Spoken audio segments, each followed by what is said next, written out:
Hello, my dear future blast. Today we are going to talk about alkene. So student, alkenes हमने cover कर दिया है complete. अब हम आज से स्टार्ट करने वाले हैं एल्कीन्स को. ठीक है student, what is a alkene? So student, जैसे हमारे पास एल्केन होता है जो कि एग्जांपल है सैचुरेटेड हाइड्रोकार्बन्स का, उसी तरीके से अब हमारे पास स्टार्ट होता है अनसैचुरेटेड हाइड्रोकार्बन्स, जिसके एग्जांपल्स में आता है नंबर 1 पे एल्कीन्स. एल्कीन्स उसे कहा जाता है जो कि CnH2n के फॉर्मूले को ओबे करते हैं, इसके रूल्स को फॉलो करते हैं.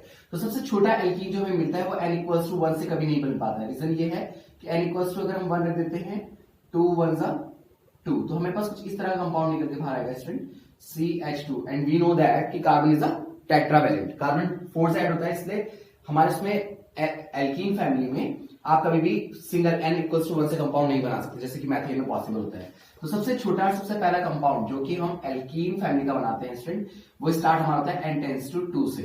n=2 रखा आपने, तो 2 2 4. सो सबसे फर्स्ट कंपाउंड जो हमारे पास निकल के आया स्टूडेंट, उसका नाम है एल्कीन.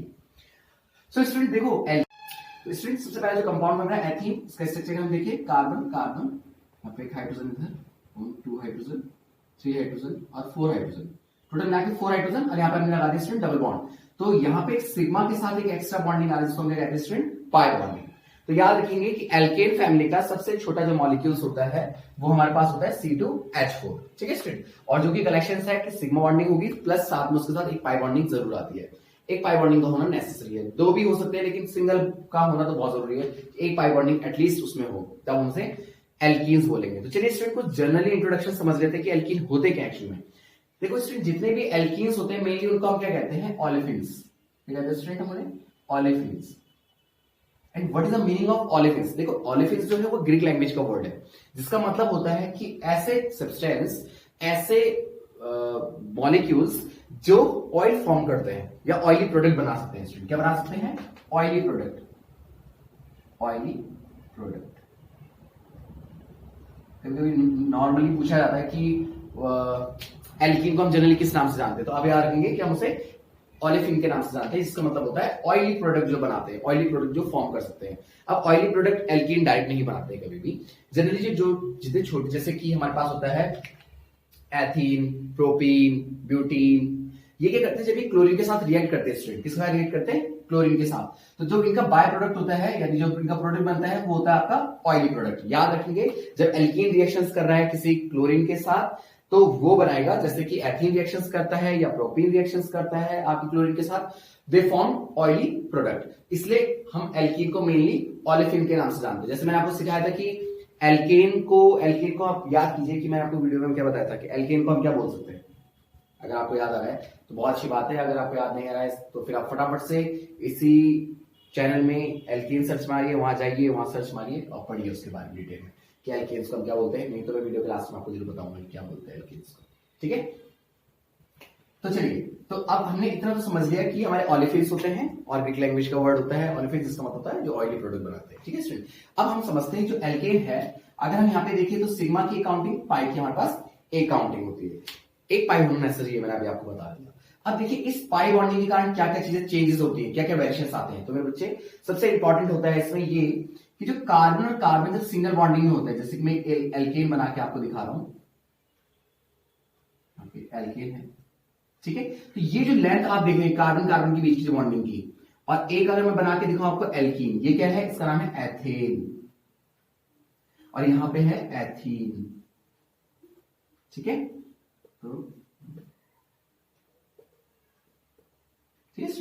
तो यहां पे क्या होगा, एक सिग्मा और एक ये क्या है, पाई. इसमें क्या है, केवल सिग्मा है. तो स्टूडेंट क्योंकि एक एल्केन जब हम बनाते हैं तो एल्केन में केवल सिग्मा बॉन्डिंग होती है, और सिग्मा बॉन्डिंग के जो लेंथ होती है वो थोड़ा सा लेंथ लंबी होती है. आप ऐसे मान सकते हैं जो सिग्मा बॉन्डिंग है कार्बन कार्बन के बीच में, यहाँ पे उस बॉन्डिंग की लेंथ होती है 154 pm अप्रॉक्स. ठीक है, पिकोमीटर. वाइल जब हम बात कर रहे थे डबल बॉन्डिंग की, जब कार्बन कार्बन की जो बीच की आप बॉन्डिंग देख रहे हैं, इस बॉन्डिंग की जो लेंथ होती है स्टूडेंट वो इसके रिस्पेक्ट में थोड़ा छोटी होती है, और वो होती है 134 pm.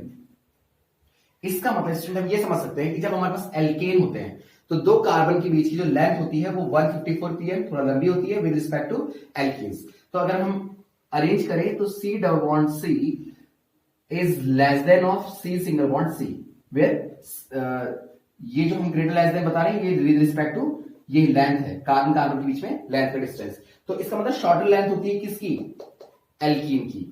जो एल्कीन वाले होते हैं, एल्कीन, उसमें मैंने एथीन लिखा और यहाँ पे मैंने लिखा एथेन।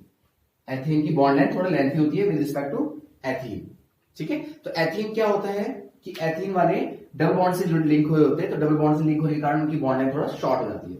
अब हम समझते हैं कि शॉर्ट क्यों हो रही है, किस रीजन से शॉर्ट हो रही है। तो उसके लिए आपको समझना होगा ये कॉन्सेप्ट की जब हम बात कर रहे थे इस स्ट्रक्चर की जिसका नाम है एथीन। एथीन में स्टूडेंट हमने क्या करा, एक बनाया सिग्मा बॉन्ड जो कि डायरेक्ट एक दूसरे कार्बन के एक इलेक्ट्रॉनों के एक्सचेंज होने के कारण बनी है। और ऐसे लिंक को हम बोलते हैं, ऐसी बॉन्डिंग को हम बोल सकते हैं जो कार्बन के डायरेक्ट इंटरचेंज होने से बनी होती है और कार्बन के दूसरे कार्बन के साथ एक इलेक्ट्रॉनों के लेने के कारण जो बनी होती है उसको हम बोलते हैं head on overlapping. Head on overlapping का मतलब होता है स्टूडेंट कि एक इलेक्ट्रॉन वो अपने हेड की तरफ से दे, एक इलेक्ट्रॉन ये अपने हेड की तरफ से देगा और हेड ऑन ओवरलैपिंग कर देंगे। तो यहां वाली बॉन्डिंग का नाम होता है हेड ऑन ओवरलैपिंग, ठीक है स्टूडेंट, इसको बोलते हैं हेड ऑन ओवरलैपिंग।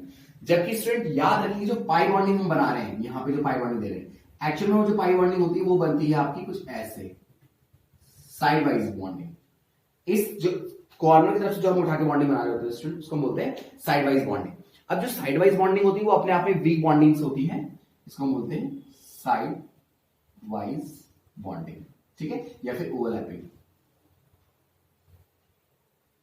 तो स्टूडेंट अगर हेड ऑन बॉन्डिंग होती है, हेड ऑन ओवरलैपिंग होती है, तो वहां पे क्या होता है स्टूडेंट, स्ट्रॉन्ग बॉन्डिंग से जुड़े होते हैं एक दूसरे के साथ। जबकि साइड वाइज बॉन्डिंग में बहुत ही वीक बॉन्डिंग होती है और वो आसानी से टूट जाती है। और इसी के कारण, इसी साइड वाइज ओवरलैपिंग के कारण आपकी जो एथेन होते हैं, या जो एथेन हो या फिर एल्कीन, जितने भी होते हैं, जितने एल्कीन की हम बात करें, जितने भी एल्कीन हमारे पास होते हैं वो ज्यादा रिएक्टिव्स होते हैं। कोई आपसे पूछेगा कि रिएक्टिविटी का क्या कंडीशंस है, एथेन ज्यादा रिएक्टिव होते हैं या एथीन, तो स्टूडेंट आप सिंपली बोल सकते हैं कि क्योंकि इसमें एक एक्स्ट्रा बॉन्डिंग है इलेक्ट्रॉनों की, यहाँ पे क्या होती है, साइड वाइज बॉन्डिंग हो रही होती है। साइड वाइज बॉन्डिंग होने के कारण क्या होता है, ओवरलैपिंग क्लाउडिंग एरिया ज्यादा, जोन यहाँ पे ज्यादा एक्टिव हो जाता है। तो यहाँ पे क्या होता है स्टूडेंट, यहाँ पे हमारा इस कंडीशंस में क्या होता है कि ये ज्यादा रिएक्टिव बन जाते हैं। क्या होता है, ज्यादा रिएक्टिव बन जाते हैं। याद रखिए कि एल्केन की रिस्पेक्ट में एल्कीन ज्यादा रिएक्टिव होते हैं due to presence of side wise overlapping of pi bonding, ठीक है स्टूडेंट। आई होप आपको समझ में आया होगा। इसकी फटाफट से स्क्रीनशॉट ले लीजिए आप, मैं आपको आगे बताता हूँ फिर।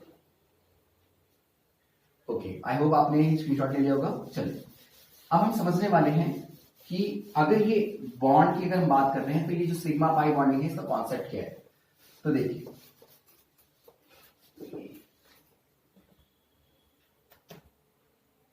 चलिए, तो अभी आपको अगर याद आ गया है कि हमने क्या बोलते थे, एल्केन को हम बोलते थे पैराफिन्स। पैराफिन्स का मतलब होता है या फिर जिनकी कुछ पैराफिन्स का मतलब होता है जो बहुत साइज में छोटे छोटे होते हैं, लिटिल होते हैं, है ना, उसको हम कहते हैं पैराफिन्स।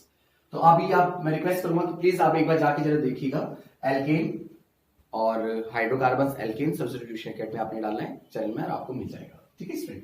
तो चलिए अब हम आपको ये समझाएंगे कि क्या डिफरेंस होता है सिग्मा बॉन्डिंग में पाई बॉन्डिंग में। तो सबसे पहले आप हम समझ रहे हैं सिग्मा बॉन्डिंग, सिग्मा बॉन्डिंग, ठीक है स्टूडेंट। सब सिग्मा बॉन्डिंग क्योंकि हेड ऑन बॉन्डिंग है इसलिए बॉन्ड डिसोसिएशन, बॉन्ड को तोड़ना ही बहुत मुश्किल हो जाता है। तो हम इसमें लिखेंगे बॉन्ड डिसोसिएशन एंथैल्पी, इसकी बॉन्ड डिसोसिएशन एंथैल्पी। और पाई बॉन्डिंग, पाई बॉन्ड का भी, इसकी भी बॉन्ड डिसोसिएशन एंथैल्पी के बारे में डिस्कस कर रहे हैं हम। तो अभी हमने पढ़ा कि ये हेड ऑन बॉन्डिंग थी।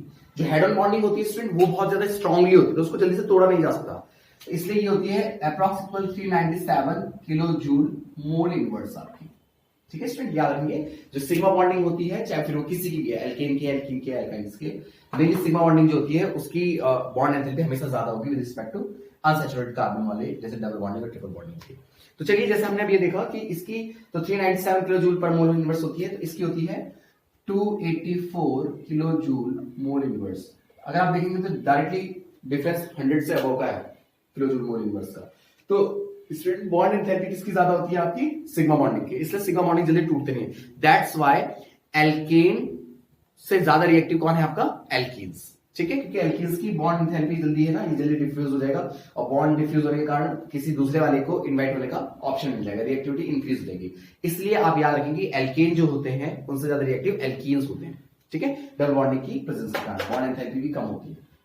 चलिए दूसरा देखते हैं, आई होप आपको समझ में आएगा। इसके अलावा हम देख रहे हैं कि अब जो सिग्मा बॉन्डिंग हम बना रहे होते हैं, सिग्मा बॉन्डिंग आपको याद रखना है स्टूडेंट, जब भी कोई स्ट्रक्चर बनेगा, ठीक है प्यारे बच्चों, जब भी कोई स्ट्रक्चर बनेगा, अब जैसे एल्केन है तो यहाँ पे एक सिग्मा सिग्मा सिग्मा सिग्मा और सिग्मा है।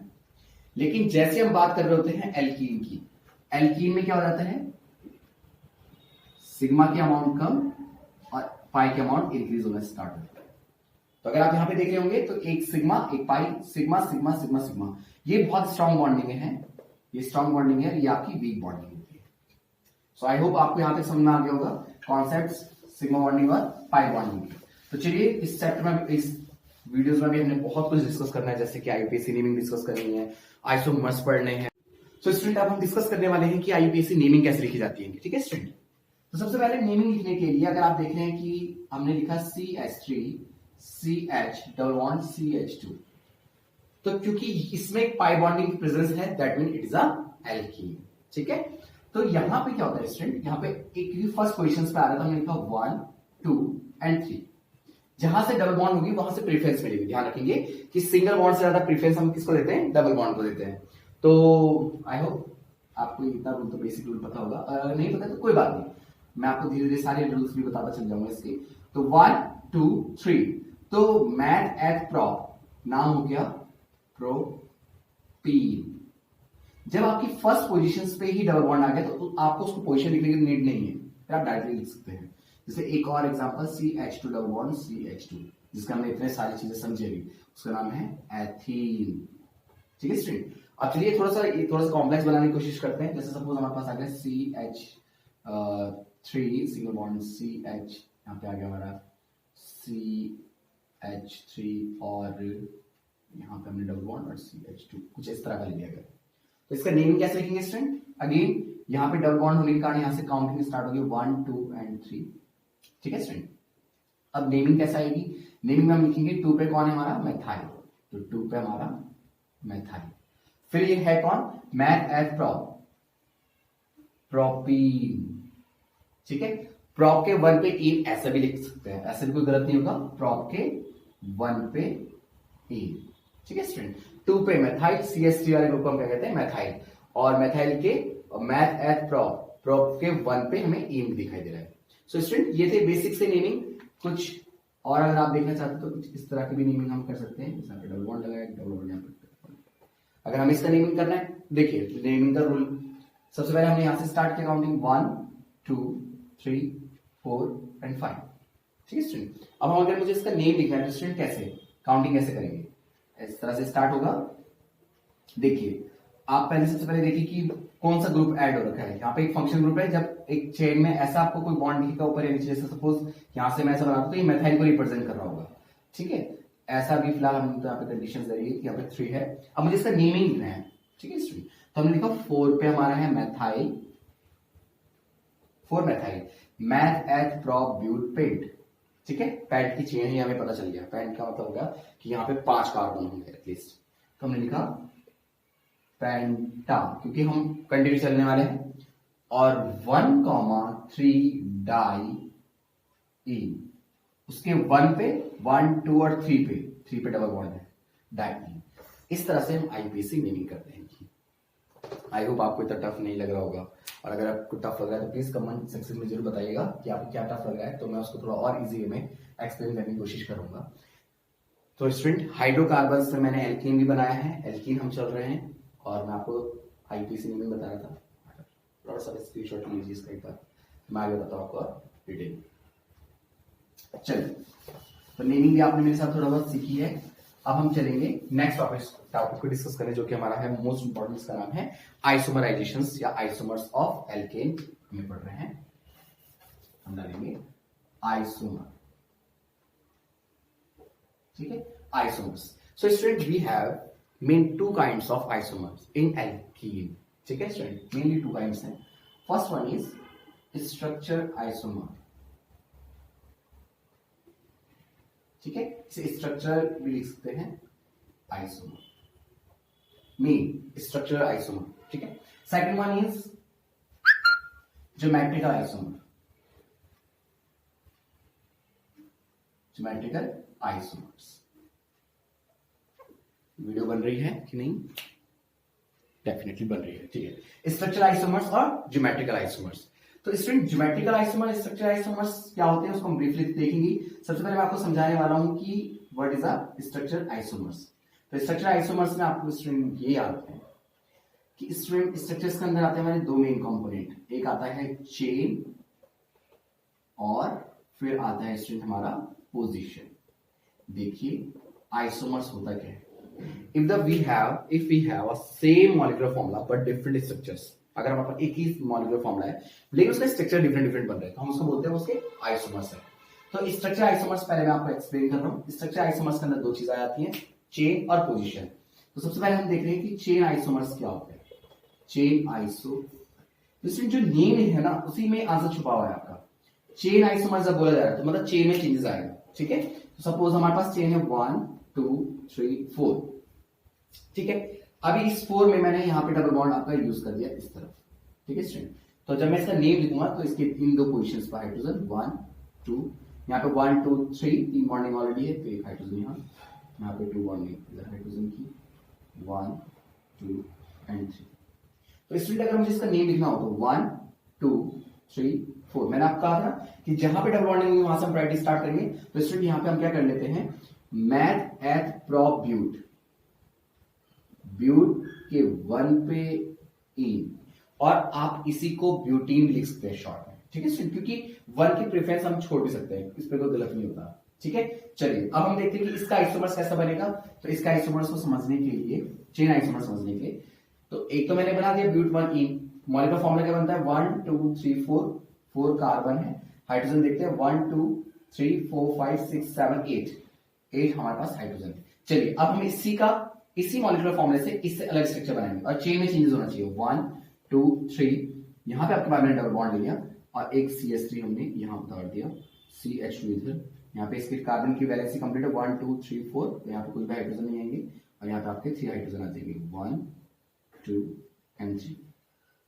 तो स्टूडेंट ध्यान से देखिएगा, क्या ये C4 है 1 2 3 4, यस। क्या हाइड्रोजन 8 है 1 2 3 3 6 और 2 8 स्टेबल। लेकिन नेमिंग में अगर आप ध्यान से देखेंगे 1 2 3, तो स्टूडेंट 2 पे हमारे पास हो गया मेथाइल, ठीक है। 2 पे हम क्या लिख सकते हैं इसको, 2 पे मेथाइल। फिर है कौन, मैथ एट प्रॉप, तो ये हो गया प्रॉप के 1 पे इन, ठीक है स्टूडेंट, प्रॉप के 1 पे इन।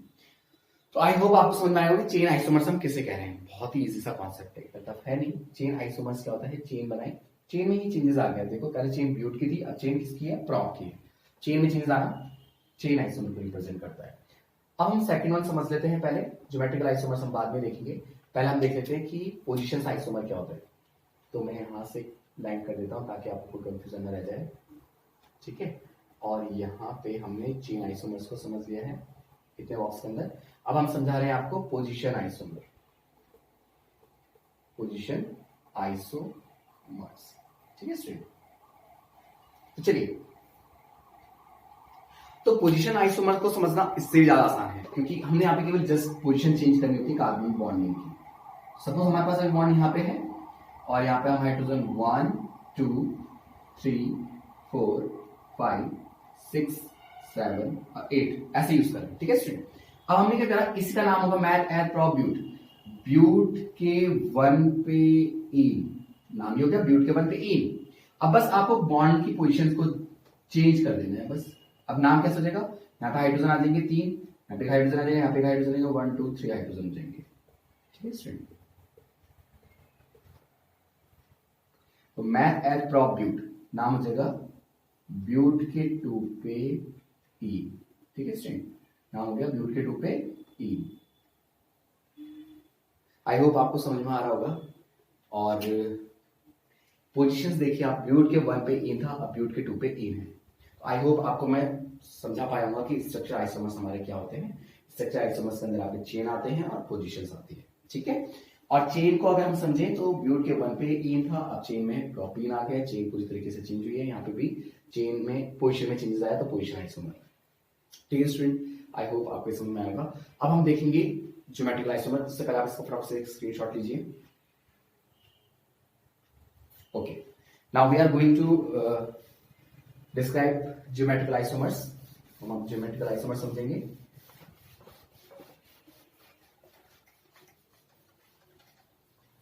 देखिए चलिए, देखिए ज्योमेट्रिकल आइसोमर्स तो नाम से समझ में आ रहा है कि ज्योमेट्री में कोई चेंजेस होने के कारण जो आइसोमर्स बन रहे उनको हम कहेंगे ज्योमेट्रिकल आइसोमर। तो मैं सबसे पहले आपको समझा देता हूं सिस, और दूसरा होता है इसका एक ट्रांस। ठीक है, सिस एंड ट्रांस। अब जैसे अभी हम जो एग्जांपल ले रहे थे, जैसे कि अभी हमने ब्यूटेन का एग्जांपल लिया था, ब्यूटेन का C4H8, तो इसी से क्यों हम इसका आइसोमर्स भी समझ लेते हैं। ठीक है, सिस एंड ट्रांस। अभी मैं आपको जो समझा रहा हूं वो है ज्योमेट्रिकल आइसोमर्स। स्ट्रक्चर हमारा कंप्लीट हो चुका है।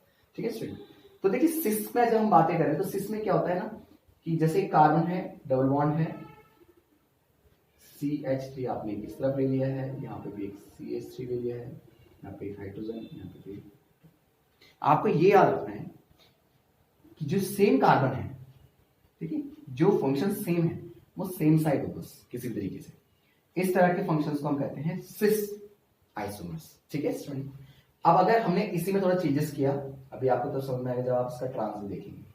तो देखिए इस तरह CH3 है, यहाँ पे हमने हाइड्रोजन ले लिया, अब यहाँ पे हाइड्रोजन ले लिया, यहाँ पे हमने CH3 ले लिया। अब आप देखेंगे कि इस तरफ हमारे पास CH3 बन रहा है और इस तरफ हमारे पास कोई पेयर बिल्कुल सेम नहीं। देखो CH3 इधर है तो इधर CH3 नहीं है, इधर CH3 तो इधर CH3 नहीं है, इधर हाइड्रोजन है तो इधर हाइड्रोजन नहीं है, इधर हाइड्रोजन नहीं है, मतलब सिंगल पोजिशन में हाइड्रोजन होना चाहिए, जैसे ये हाइड्रोजन हाइड्रोजन है। तो ऐसे स्ट्रक्चर्स को हम सिस, ऐसे स्ट्रक्चर्स को हम ट्रांस कहते हैं। अब आप सोच रहे होंगे सर कि सिस ट्रांस बनते कैसे होंगे, तो बहुत ही आसान है, आप मेरे साथ बने रहिए, मैं आपको पूरा डीपली ले जाऊंगा इस चैप्टर में कि एल्कीन को हम कैसे प्रिपेयर कर सकते हैं विद रिस्पेक्ट टू सिस, अगर हम लिंडार कैटालाइसिस यूज कर रहे हैं। इसमें कैटालाइसिस का गेम है सारा का सारा। तो ये मैं आपको प्रिपरेशन ऑफ एल्कीन यानी जो हमारी नेक्स्ट वीडियो होगी उसमें एक्सप्लेन करूंगा, लेकिन अभी तो काफी कुछ है पढ़ाने की ऐसे। ठीक है स्टूडेंट, तो ये आज के लिए वीडियो लेक्चर यहाँ पे कंप्लीट होता है हमारा, और please do like share subscribe this channel, और थैंक यू सो मच।